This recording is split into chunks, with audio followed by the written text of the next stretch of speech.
anak-anak milenial kalian lahir pada saat-saat revolusi teknologi industri. Digitalisasi. Mana buktinya? Mana pernah dibayangkan orang di kampungku di Bungi Pindrang baku telepon sama TKI di Malaysia. Kega ko kak Sabah. Video call. Kita ko nasanya Milo. Iya toh? Nggak pernah dibayangkan dulu itu. Orang yang kerja di Saudi, pergi umroh di Saudi dulu tahun 70, pergi haji 3 bulan baru ditahu dia selesai atau tidak. Bahkan banyak yang pulang sakaratil maut. Sekarang pergi umroh, nak telepon suaminya. Engkau nak daeng ko Ka'bah. Video call ko yolon di. Kita ni daeng menangislah dia. Terima kasih nak sedeng. Letut nak tanam apa cinye. Ita ko makasih memato Makkah. Mana pernah dibayangkan? Sekarang kau alami semua. Iya toh? Pak Rektor dulu. Pak Rektor waktu kuliah slide. Ditulis spidol itu plastik. Baru ditempel di mesin penorot. Kalau lama mangui. Hangus itu plastik. Pak Rektor dapat toh? Sekarang PowerPoint. Apa? Dulu fotokopi. Sekarang copy paste.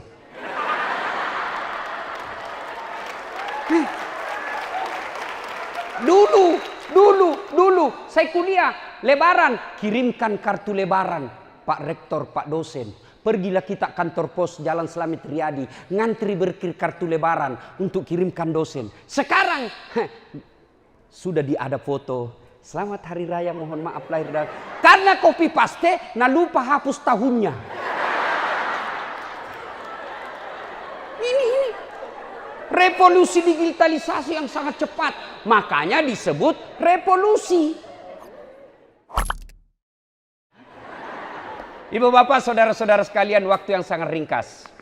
Yang saya muliakan Pak Rektor IAIN Alauddin beserta. Ayo, kupancing jako.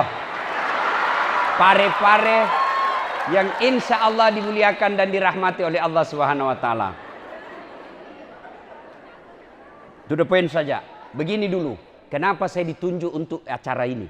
Tema saya akan membahas peluang dan tantangan komunikasi dakwah di era digital. Ini penting dulu, kenapa ujuk-ujuk das atlatif? 1, saya dosen komunikasi.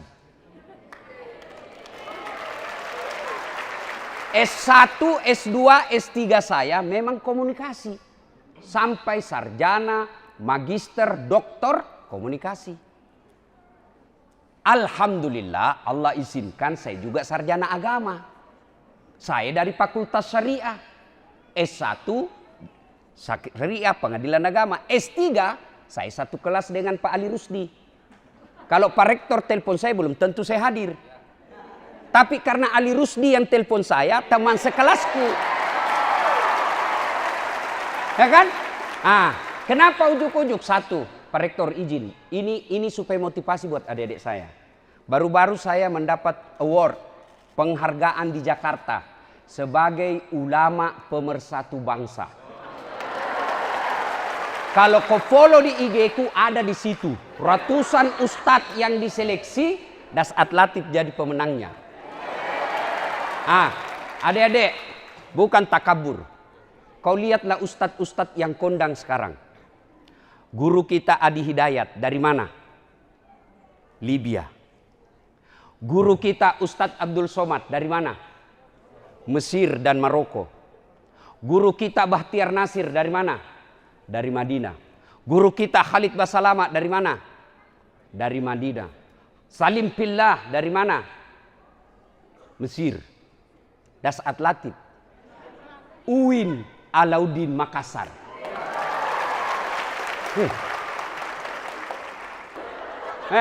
Adik-adik, bicara soal dakwah, baca itu semua definisi. Saya baca semua definisi tentang dakwah. Kesimpulanku, dakwah adalah memberitakan keindahan Islam. dakwah. Namanya ajakan. Kamu ajak orang. Gimana dia mau datang kalau kau takut-takuti?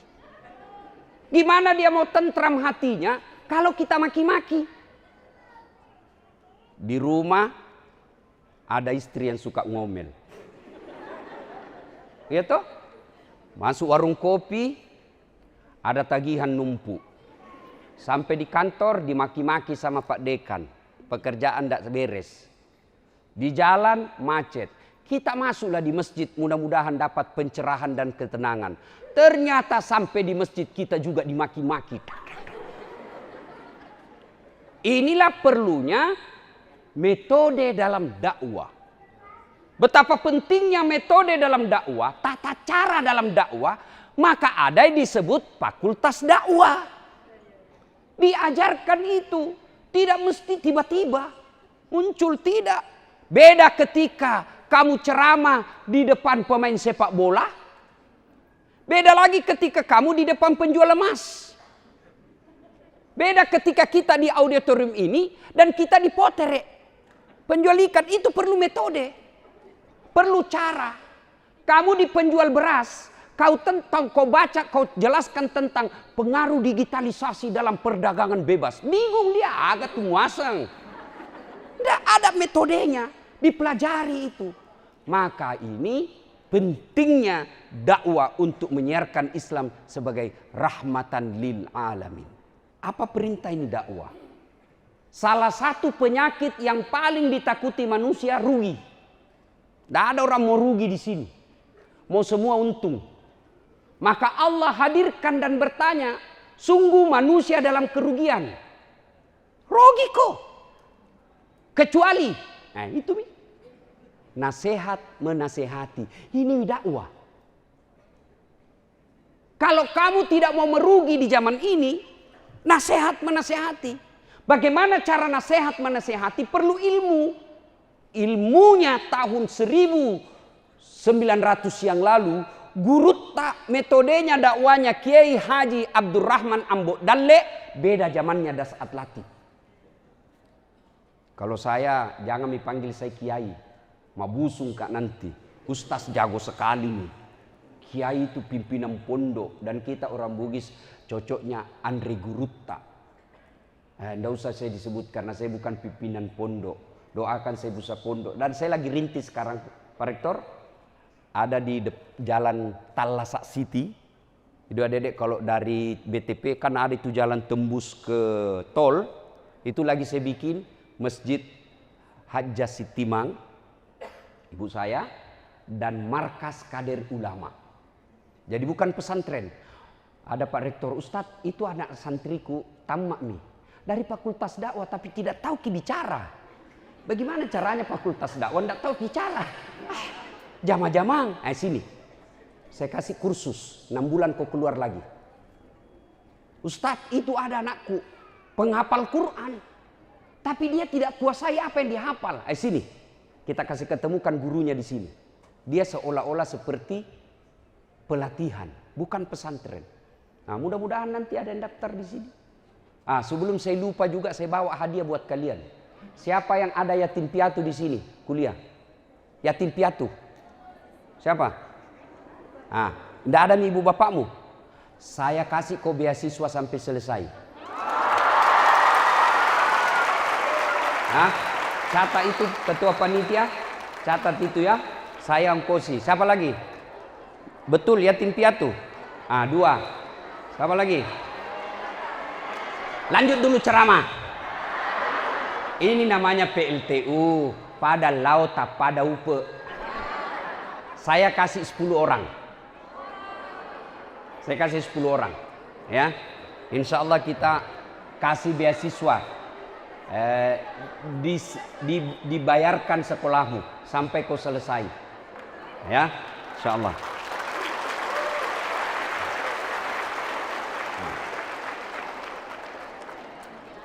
Nah. Kemudian adik-adik sekalian, ini landasan teologisnya. Artinya dakwah itu adalah perintah Quran. Ceramah itu perintah agama. Jadi kalau kalian berdakwah, sesungguhnya kalian telah melakukan ketaatan terhadap agama. Cuma dakwah itu perlu ilmu. Dakwah bersifat persuasif. Ada yang tahu apa itu persuasif? Lawannya saja persuasif. Lawan dari persuasif apa? Ada yang tahu? Apa? Lawannya persuasif. Kursif. Koersif. Apa itu persuasif? Contoh. Pak Rektor, ada kasihan ini pentinganku. Apa Ustaz? Ada ini kasihan proposal. Oh gampang itu. Gampang. Begitu gampang. Beliau eksekusi. Itu karena dia terpersuasi oleh saya. Dia sudah yakin. Ada juga cara kedua. Pak Rektor, kabulkan ini proposalku. Kalau tidak, ku kasih viral ini Pak Rektor. Sama-sama terkabul, tapi satu persuasif, ikhlas, tenang, senang perasaannya, satu terpaksa. Kalau terpaksa, orang tidak akan lama. Sholat kona, ini diberjelaskan. Kalau kau tidak sholat begini. Sholat itu seperti kata guru kita tadi, Abdurrahman Nambodale, sholat itu seperti kepala di badanmu. Kau masih bisa hidup tidak ada kaki. Kau masih bisa hidup tidak ada mata. Kamu bisa hidup meskipun kau bisu dan tuli. Tapi pernah kau lihat orang masuk di kampus tidak ada kepalanya? Nah itulah makna sholat. Di akhirnya dia yakin. Oh ya tahu nih, ya tahu ih cocok. Masuk akalnya. Cara kedua dipaksai. Sembayang ku tolong. Nggak mau ku sembayang, ku tobok kok. Dia pergi sholat. Begitu kau pergi, berhenti dia sholat. Itulah dakwah. Persuasif. Yakinkan. Adik-adik sekalian dilarang merokok. Kenapa dilarang? Nah barang enak ini. Jelaskan. Oh kau lihat itu. Bagaimana persuasif itu? Satu, argumentatif. Apa itu argumentatif? Masuk akal. Maka saya bukan ahli tafsir hadis, tapi saya pernah belajar tafsir hadis. Salah satu hadis, ciri-ciri hadis palsu, kalau tidak masuk akal. Palsu itu hadis. Begitu. Jadi kalau ada orang bilang agama tidak akal, salah. Justru agama diterima akal. Kenapa orang Eropa, Amerika gampang masuk Islam? Orang-orang yang cerdas. Kalau kita yang murtad itu kan orang miskin, dongo, beleng-beleng. Itu yang masuk murtad. Kalau kita yang masuk Islam itu kan orang-orang cerdas. Kenapa? Karena agama kita ini memang logis.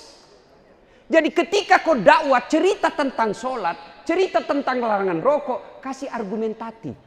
Argumentasi itu masuk akal. Yang kedua ada faktanya. Kasih kau contoh. Lihat itu ada orang bicara pakai benar. Itu ada contohnya. Yang ketiga, kasih dia testimoni. Orang pasti yakin. Saudara yang merokok, saya ini korban merokok. Berhentilah saudara-saudara sekalian. Nah itu ada perokok di sini. Ini juga biasa ustaz kan. Nah bilang sama mahasiswanya, awas kok jangan kau merokok. Merokok itu ku dapat kok, ku kasih makan kau dengan bungkusnya. Keluar kelas, di depan kelas dia merokok. Tidak mungkin itu bisa jalan dakwah. Tidak mungkin. Maka salah satu dakwah itu kuncinya persuasif. Ya? Nah, persuasif kalian mau lihat. Dalam ilmu persuasif itu belajar ilmu iklan. Pak Rektor, saya ini juga salah satu pengajar mata kuliah teknik promosi dan periklanan. Jadi kalau ada orang datang promosi di kantorku, kubiarkan saja dulu bicara. Sudah setengah jam bicara sebelah sini. Kode ini kesalahanmu tadi, caramu promosi. Tidak masuk akal itu tadi, itu kau bilang. Ya kan? Nah, coba itu iklan. Kalau kalian punya ilmu periklanan, insya Allah iklan-iklan di televisi tidak merugikan perempuan. Mestinya ini aktivis gender, lindungi itu perempuan dari iklan-iklan tidak masuk akal. Apa hubungannya oli dengan perempuan seksi? Apa hubungannya? Iklan oli, ada lagi perempuan seksi begitu. Apa hubungannya? Kan tidak masuk akal itu. Iya toh? Yang diiklankan ban. Ada saya perempuan setengah telanjang di situ. Ini aktivis gender, ini dong yang kau protes. Saya kalau final test mahasiswa saya, mumpung saya masih belum lupa. Kalau Pak Menteri Pendidikan punya tagline Merdeka Belajar, kalau saya sama mahasiswaku saya bilang bahagia belajar. Bukan merdeka, bahagia belajar. Adik-adik sekalian, saya ustadz. Tidak mungkin saya tidak kasih lulus kok. Insya Allah lulus semua kok. Dengan syarat ikuti mauku, hindari laranganku. Ya. Nah. Jadi karena dakwah itu persuasif, maka kekerasan, pemaksaan, intimidasi, ancaman atau teror agar seseorang melaksanakan ajaran agama tidak bisa dikatakan dakwah. Karena dakwah yang baik adalah dakwah yang hadir secara tulus dan ikhlas. Tulus dan ikhlas itu dia laksanakan kalau kita mampu meyakinkan secara persuasif. Nah, sekarang pengguna internet, kita lihat dulu pengguna internet Indonesia tahun 2022. Sini kini jumlah populasi 277 juta. HP terkoneksi yang mereka online di HP 370,1 juta. Berarti kita ini hampir semua penduduk Indonesia punya HP dan online. Tinggal kontennya yang beda-beda. Ya share. Kalau ibu-ibu mau tahu apa share suamita, lihat di scrollnya. Karena itu yang tampil, itu yang selalu cari.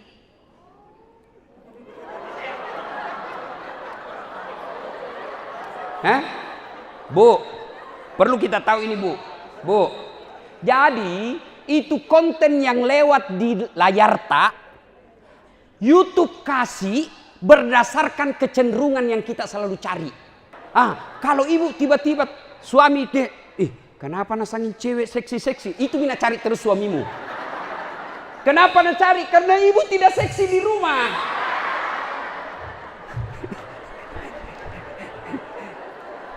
Udah, waktu terbatas di. Nah, coba kita lihat. Ternyata dari semua pengguna internet yang ada di Indonesia, 49,52% penggunanya milenial. Siapa milenial?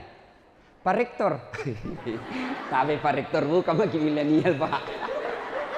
Siapa milenial? Dasat Latif, bukan. Siapa milenial? Mereka yang lahir tahun 80-an sampai 90-an. Itulah milenial. Kalian yang ada di bawah dan di atas. Itu Mika mobil. Ternyata penggunanya hampir 50%. Ini nasasar pengiklan. Jadi lihat itu. Mana YouTube akun yang paling banyak pengunjungnya milenial. Di situ kasih iklan. Iklan yang sesuai mereka selalu cari. Kalau konten dakwah, tidak mungkin ada iklan-iklan porno di situ. Enggak. Ya? Pasti kalau iklan-iklan porno, kau lebih tahu dari saya.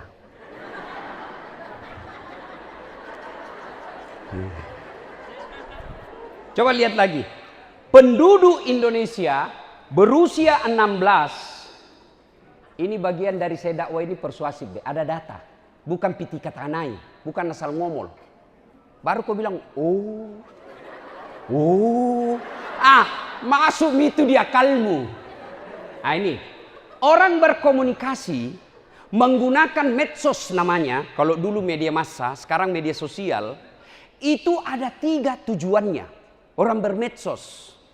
1, mempengaruhi kognisi. Pengetahuan. Dari tidak tahu menjadi tahu.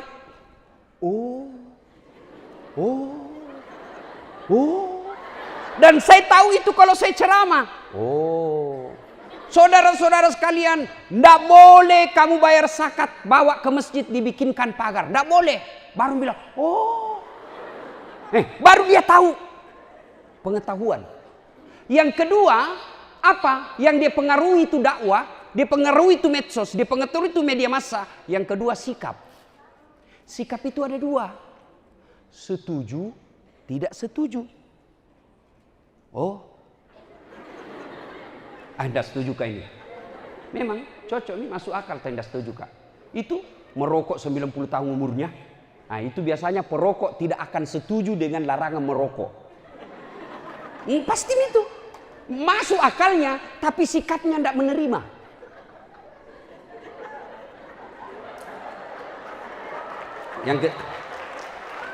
Tidak, soalnya ini rokok, Pak, sangat merugikan orang Islam pada umumnya.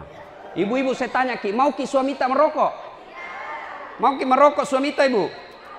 Nah, kalau mau Ki berarti perlu Ki diceramai khusus. Yang ketiga, yang mau dipengaruhi itu media, dakwah termasuk diantaranya adalah perilaku.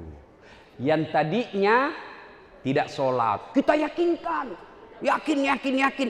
Kita akhirnya sholat. Yang tadinya tidak pakai jilbab, yakinkan. Kenapa pakai jilbab? Dek, kalau kau pakai jilbab, nah lindungi kau laki-laki. Maksudnya apa? Coba kau lihat.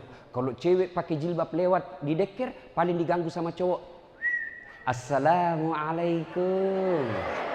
Itau anak IN pare-pare ya. Itau bau sorga. Iya toh? Iya. Tapi kalau kau lewat jam 10 ini lewat apa nak bilang cowok? Cewek jungkir balik dong. Dilihat dosa, tidak dilihat barang bagus. Iya toh? Akhirnya dia mulai yakin, kasih data. Hampir di atas 50% perempuan yang dilecehkan, perempuan yang diperkosa karena dia tidak tutup auratnya. Ini loh data-datanya. Terakhir, lihat medsos sekarang di Qatar. Perempuan-perempuan barat, Amerika, Afrika, datang mereka ke sana. Mereka merasa nyaman. Dihormati. Nah, tuh. Ya, apalagi? Sudah, Mi. Generasi milenial menjadi menarik untuk dibicarakan. Kenapa? Karena karakteristik kelahiran mereka yang berada pada arus revolusi teknologi informasi dan jumlahnya cukup besar. Adik-adik tahu itu revolusi? Tahu? Apa lawannya revolusi? Evolusi. Kalau evolusi bertahap, jalan lambat-lambat. Misalnya pensiun, dosen-dosen pensiun, jalannya kasihan. Sampai juga tapi lama. Sampai tapi lama. Tapi kalau revolusi, cepat. Kalian yang anak-anak milenial, kalian lahir pada saat-saat revolusi teknologi industri, digitalisasi. Mana buktinya? Mana pernah dibayangkan orang di kampungku di Bungi Pindrang baku telepon sama TKI di Malaysia. Kega kok kak Sabah video call? Kita konasannya Milo. Iya toh? Nggak pernah dibayangkan dulu itu. Orang yang kerja di Saudi, pergi umroh di Saudi dulu tahun 70, pergi haji 3 bulan baru ditahu dia selesai atau tidak. Bahkan banyak yang pulang sakaratil maut. Sekarang pergi umroh, nak telepon suaminya. Engkau nak daik ko Ka'bah. Video call ko yolon ni. Kita ni deng menangislah dia. Terima kasih nak sedeng. Letut nak tanam apa cinye. Ita ko makasih memato Makkah. Mana pernah dibayangkan? Sekarang kau alami semua. Iya toh? Pak Rektor dulu. Pak Rektor waktu kuliah slide. Ditulis spidol itu plastik. Baru ditempel di mesin penorot. Kalau lama mangu hangus itu plastik. Pak Rektor dapat toh? Sekarang PowerPoint. Apa? Dulu fotokopi, sekarang copy paste.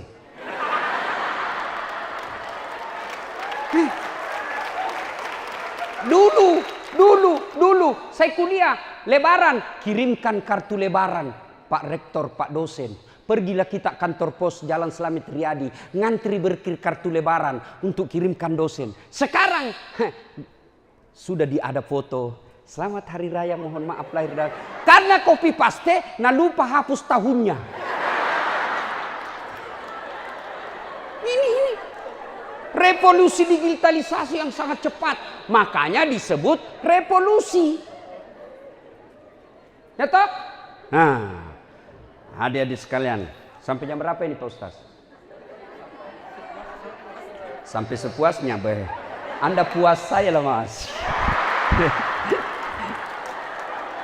Ayo adik-adik, kita lihat lagi. Konten apa yang paling disenangi anak milenial?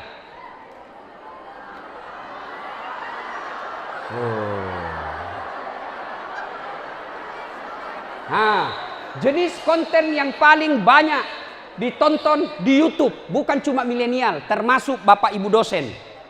Apa yang pertama paling banyak? Film. Film ini macam-macam. Film Korea, Lee Min Ho. Film silat, Jet Li. Macam-macam. Film sejarah perjuangan Islam, Umar bin Khattab. Macam-macam. Film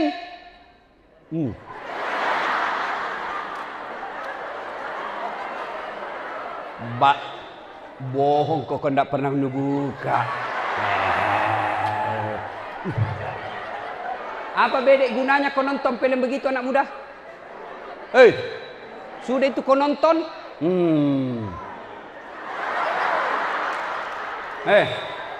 Kau nonton itu, otakmu dulu rusak. Akhirnya apa? Mulai masuk di anumu, otakmu, sikap, perilaku. Akhirnya apa? Dek, apa caramu malam minggu? Tidak ada jika. Bagaimana kalau kita pergi lihat-lihat bulan di puncak? Jauh mau pergi lihat bulan cilaka. Nah biar di rumahmu bisa aja lihat bulan. Sampailah dia sewa-sewa villa. Itu tadi cowok yang lihat film porno. Nah bayangkan. Dek, lihat dulu tanganmu. Itu halusnya. Nah bilang ini cewek dongok, tentu dong. Anak mami. Dia kali mako itu. Sudah. Nabila Laguna Jamrut. Jemari tejo mulai piknik dari wajah sampai lutut surti. Tadadadeng. Akhirnya apa? Pergi lihat bulan, pulang tidak datang bulan.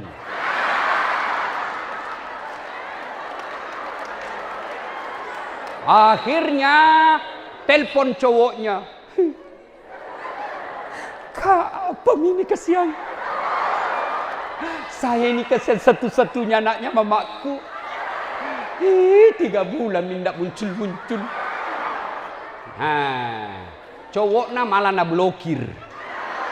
Menghilang dari kota Parepare. Cindak kok. Itulah pengaruh nonton film porno. Maka adik-adik sekalian, jangan kau coba-coba nonton. Ya, dek, cewek, saya cinta kalian karena Allah. Masa-masa kuliah seperti ini, dek, yang banyak rusak masa depannya gara-gara pacaran. Jangan kau pacaran. Gunung kan kudaki, lautan kan ku seberangi, masjid kau lewati.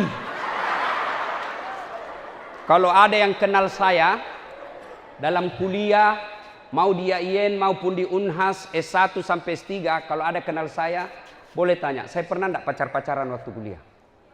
Maknya itu bidadari dari surga. Enggak ada papanya. Itu kalau ibu-ibu mau setia suamimu, jadilah istri yang soleha.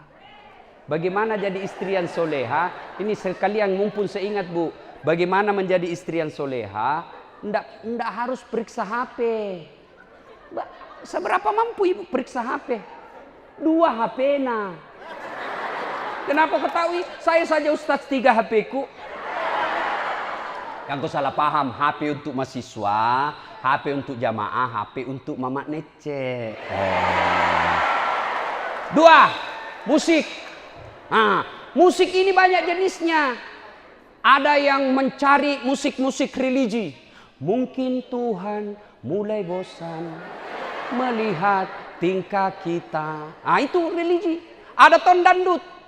Putar ke kiri nona, putarlah ke kanan, ke kanan. Nggak tahu apa mudah apa itu kiri kanan, kiri kanan.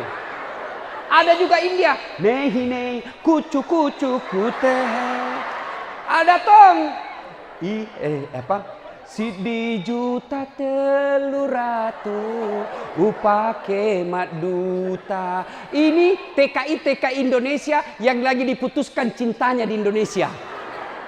Macam-macam musik. Ada juga yang mengharamkan musik. Ada.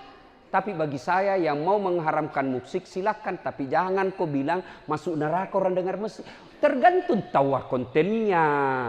Kalau dakwah masa salatullah, salamullah. Masa masuk neraka?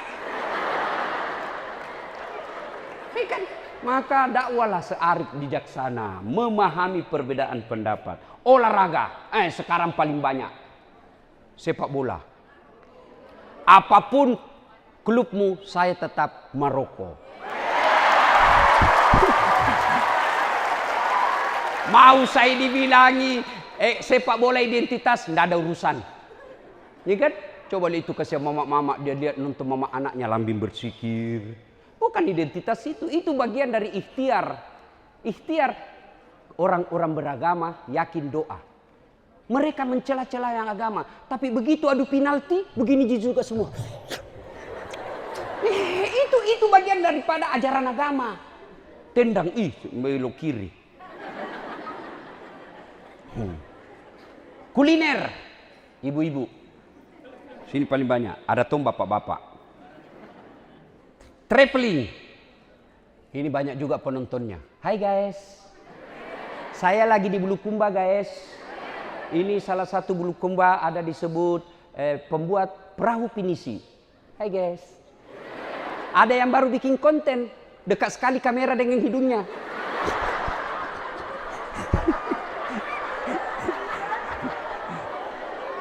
Dunia entertain, hiburan. Kemudian ternyata ceramah agama cuma 5,3%. Coba ini bayangkan. Itu pun 5,3% ini tidak semua menyukai. Ada yang suka ustadz ini, ada yang suka ustadz ini, ada ustadz ini. Adikku sekalian, kalau kau suka ustadz yang satu, tidak berarti kamu bandingkan ustadz yang lain. Karena masing-masing punya kelebihan masing-masing. Jangan dengar ceramah kayak dia panitia lomba. Kalau ini ustadz ceramah, nanas sekali. Tapi kalau itu, tidak masuk di akalku. Jangan. Kalau kau tidak suka, tidak usah kau celah. Ya, ikutilah ustadz yang kalian senang. Bagi saya, mari mengikuti. Tapi makin banyak guru, makin banyak akun kita ikuti, wawasan kita semakin luas. Karena beragama itu perlu wawasan. Kalau wawasannya tidak luas, maka agamanya biasa memahami agama secara sempit. Ini yang paling penting. Peluang dakwah di era digital. Apa peluangnya? 1. Ya, ini dulu. Keunggulan berdakwah dengan menggunakan teknologi. Ini dulu. Saya ceramah di Masjid Raya Parepare. Paling ramai hadir 5.000. Paling ramai itu. Tapi begitu saya share di TikTok. Baru 2 jam ku share ceramahku itu yang jaga hati istrimu. Bagaimana menjaga suami. Baru 2 jam sudah 4 juta penontonnya. Itu keunggulannya. Kalau saya ceramah di Parepare sini, paling orang-orang sini juga. Tapi begitu saya masuk di TikTok, maka yang dengar ceramah saya termasuk orang-orang yang suka dugem. Jadi kalau kalian mau ceramai itu disko-disko, masuk mau ceramah di TikTok. Ada semua di situ. Ya kan? Dulu awal-awal muncul TikTok, ada ustadz mengatakan haram, sesat. Sekarang orang justru gampang dengar dakwah melalui jaringan TikTok. Nah, jadi keunggulannya lebih luas dan lebih banyak. Nah, apa keunggulannya, peluangnya? Satu, keterbukaan informasi. Informasi lebih terbuka. Dulu Pak Rektor belajar terbatas bukunya. Tapi sekarang hanya orang malas yang tidak mau belajar. Ada semua, baca mau kitab. Dulu mau bicara kitab, Durratun Nasihin, ada bukunya, tapi belum tentu lagi bisa dibaca seperti saya. Kenapa? Bahasa Arab. Bisa kubaca, enggak ku tahu lagi artinya. Karena saya ini bukan orang pesantren. Tapi sekarang dengan handphone yang saya miliki 1 tera, banyak kitab di dalam, banyak kumpulan ceramah. Nah, kedua, kemudahan membuat jaringan. Paling mudah bikin jaringan. Gimana caranya? Ada grup WhatsApp. Tapi hati-hati kok di grup WhatsApp. Ada cinta bersemi kembali. Dari mana datangnya cinta? Dari Facebook turun ke WA. Dari mana datangnya kecewa? Ternyata setelah ketemu berbeda. Banyak tuh begitu. Cantik natawa di IG-nya. Bibirnya kayak artis Korea. Pipinya mulus. Sekalinya ketemu darat. Kau gitu. Kamera 360. Yang ketiga, semua bisa meneruskan dakwah. Saya bukan penceramah misalnya. Tapi saya terima dakwanya guru kita UAS. Saya share, teruskan. Semua bisa menjadi meneruskan dakwah. Banyaknya platform sosial media. Ada TikTok, ada IG, ada Facebook, dan lain sebagainya. Konten di era digital adalah duit. Duit. Adik-adik sekalian, kalau kau bisa menjadi konten kreator, ada ini di Makassar. Saya punya rumah makan. Palu Bahasa Sulawesi. Petarani, datang ke sana nah. Bilang kau saja namaku. Saya temannya Das Atlatif, tapi kalau di kasir tetap kau bayar. Tuh. Nah, sudah promosikan. Akun tak saja Ustadz. Tambah akun. Karena kalau saya penontonku lebih banyak pencinta dakwah. Cari kok konten kreator yang dia membahas tentang kuliner. Pasti penontonnya penikmat makanan. Nah sudah, komentari. Dia cuma datang, hai guys, kita di Palu Bahasa Sulawesi, dagingnya baik apa? Berapa dibayarkan nih? Untuk IG story-nya 600.000. Bisa Miko bayarkan SPP-mu. Daripada kau cuma bilang, hai guys, lagi di kos. Ada deh dinginnya. Apa kode apa itu? Kesepian banget. Langsung nanya, boleh juga tuh di sliding.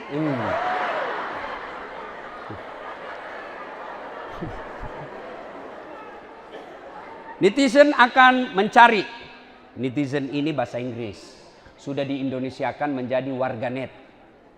Akan mencari informasi-informasi keagamaan sebagai jawaban dari permasalahan. Adik-adik masih ingat awal-awal dakwah. Ya kan? Dulu awal-awal dakwah itu kan anak-anak muda hijrah nih. Mau hijrah, saya cari tentang wudhu. Wah, dicari wudhu di YouTube. Kan anak muda sekarang kan malas membaca.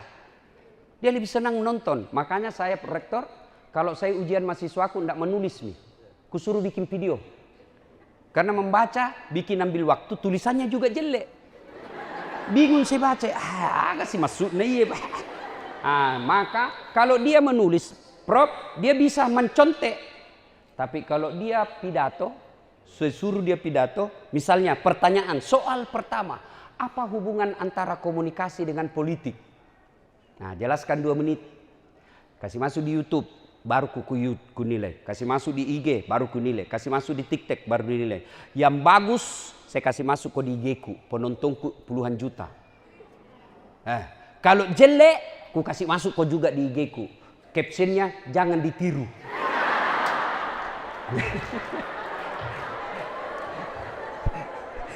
Ya. Nah, dulu itu dakwah-dakwah media sosial dikuasai oleh teman-teman dakwah kita Salafiyah. Karena hanya mereka yang punya konten. Marah-marahlah ini Ahlus Sunnah wal Jamaah. Ustadz-ustadz ini, ustadz-ustadz yang pesantren-pesantren Ahlus Sunnah. Tidak bisa dilarang, sudah zamannya sekarang. Gimana? Bikin kok juga konten. Bikin kok akun. Nah, imbangi. Supaya apa? Anak-anak ketika cari tata cara wudhu. Oh, ada yang masuk mazhab ini, ada yang mazhab ini. Begitu caranya, bukan dengan dilarang. Alhamdulillah sekarang teman-teman kita mubalik dari pondok-pondok pesantren Ahlus Sunnah wal Jamaah mulai banyak punya akun. Sudah bidik? Tips. Oh, masih panjang rupanya. Nah, tantangan dakwah. 1, generasi konsumtif. Anak-anak kita ini sangat konsumtif. Tidak bisa menjadi kreatif. Dia sukanya memakan, mengkonsumsi saja. Baik makanan maupun konten. Malas membaca. Berkurangnya kepakaran. Karena sudah malas membaca, akhirnya tidak pakar. Ajaran radikalisme. Ini. Jangan selalu adik-adik kamu terprovokasi bahwa selalu identik Islam dengan ketika berbicara radikalisme pasti Islam. Tidak, itu kamu wajib, kamu lawan semua itu. Tidak ada. Dalam Islam tidak ada ajaran radikalisme. Kemudian konten harus kreatif. Nah, coba lihat konten yang namanya konten kreatif. Ketika kita mengkritik pemerintah, jangan kasar. Saya ceramah di depan Bapak Presiden. Bapak Presiden yang saya hormati, merugi seorang presiden kalau tidak memudahkan dirinya masuk surga. Mulai dia. Dan presiden itu jauh lebih gampang masuk surga daripada ulama. Mulai berpikir. Kenapa bisa? Karena kalau malaikat berkata, ulama Indonesia masuk surga. Mereka masuk surga tapi ngantri. Ulama Jawa Timur, ulama Jawa Barat, ulama NU, ulama Muhammadiyah, ulama MUI. Masih antri. Masuk surga tapi antri. Tapi begitu malaikat katakan, Presiden Republik Indonesia masuk surga. Tidak perlu antri sendiri. Satu ji presiden di Indonesia. Maka keliru kalau tidak memudahkan status Bapak sebagai presiden, gampang masuk surga. Oh, ini kan? Nah, itu yang disebut kreatif. Hah? Sudah Mi, dia mau sendiri. Ini di panitia, ku kasih kau nanti baru fotokopi. Tidak laku di fotokopi, mahal. Nanti PDF-nya kirim ke panitia, bagi-bagi di grup. Ya, tips dasat latif dalam dakwah digital. Nah, lihat nih judul-judul yang saya kasih. Nah, ini judul-judul. Ya, judul-judul begini kan orang penasaran. Kocak, maaf Bu, saya bukan imam, saya khotib. Orang penasaran, apa maksudnya nih? Ada orang WhatsApp Kak, curhat, Ustadz saya janda, baru meninggal suamiku.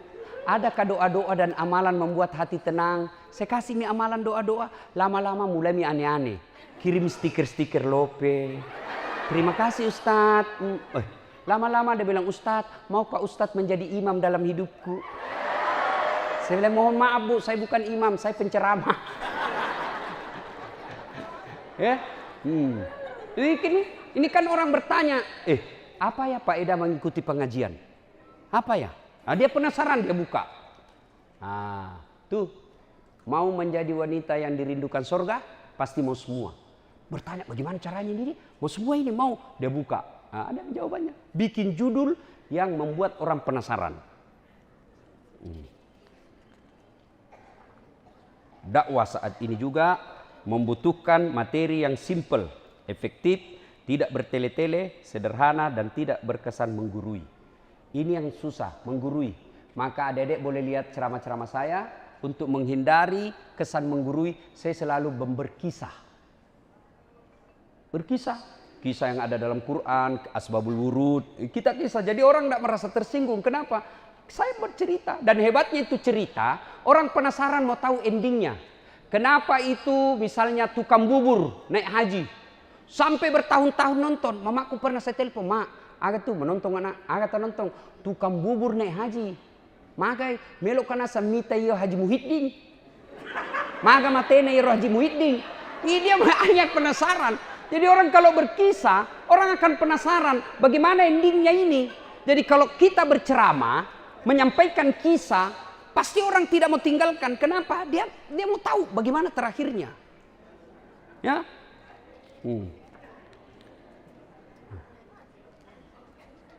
Nah ini daripada istri kedua yang nikmati emas tak. Apa maksudnya? Saya ceramah begini Bu. Ibu-ibu sedekahlah. Ini yang banyak semua cincinnya di depan saya.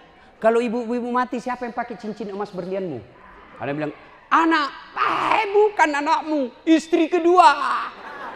Tidak bisa, pasti suamimu kawin lagi. Nah dengar mama necek di rumah. Ini ceramahku di YouTube kan selalu tongin nonton. Dia bilang, Ustaz, jadi kalau saya duluan nanti meninggal, Ustaz mau kawin lagi. Saya bilang, sini kok sayang, ku perlu. Istriku. Oh, saya itu istriku kalau mau ke ceramah. Naik di mobil. Mau naik mobil. Nah cium dulu tanganku. Pak Rektor, 5 kali Kak cium. Saya biasa sampai malu sama tetanggaku. Cepat-cepat dia lihat ke semua orang. Aduh. Tahu jangan. Bapak-bapak diciumnya kalau pikir ngajar. Paling bilang cerita. Ku lepas di kau pahlawan. Saya bilang sama istri saya, sayangku, dengar baik-baik ya. Jangankan kita meninggal, masih hidup saja. Nah saya selalu berpikir kawin lagi. Apalagi kalau mati maki. Itu namanya kreatif.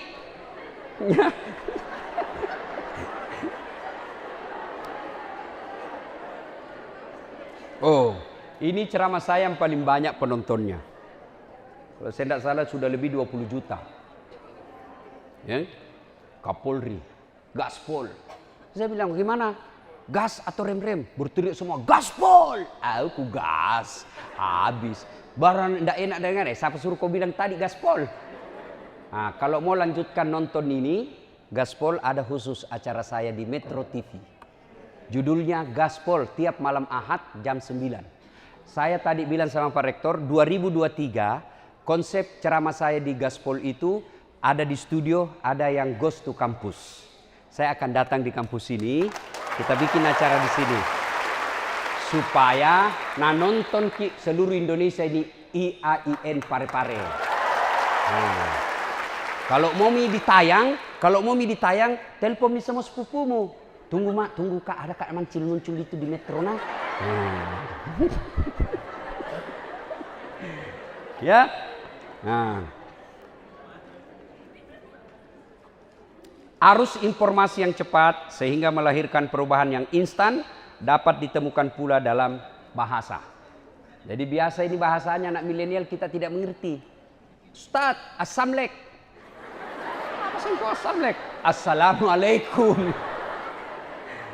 Kata-kata itu seperti kui, yuk, anfaedah, tidak ada guna, sense, santai saja, receh, murahan, bucin, lu tahu semua pasti, budak cinta. Nah ini nih semua, itu harus kita tahu kamus-kamusnya mereka ketika berhadapan sama anak milenial.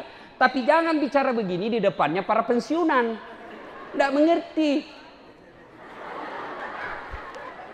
Nah, terima kasih. Alhamdulillah.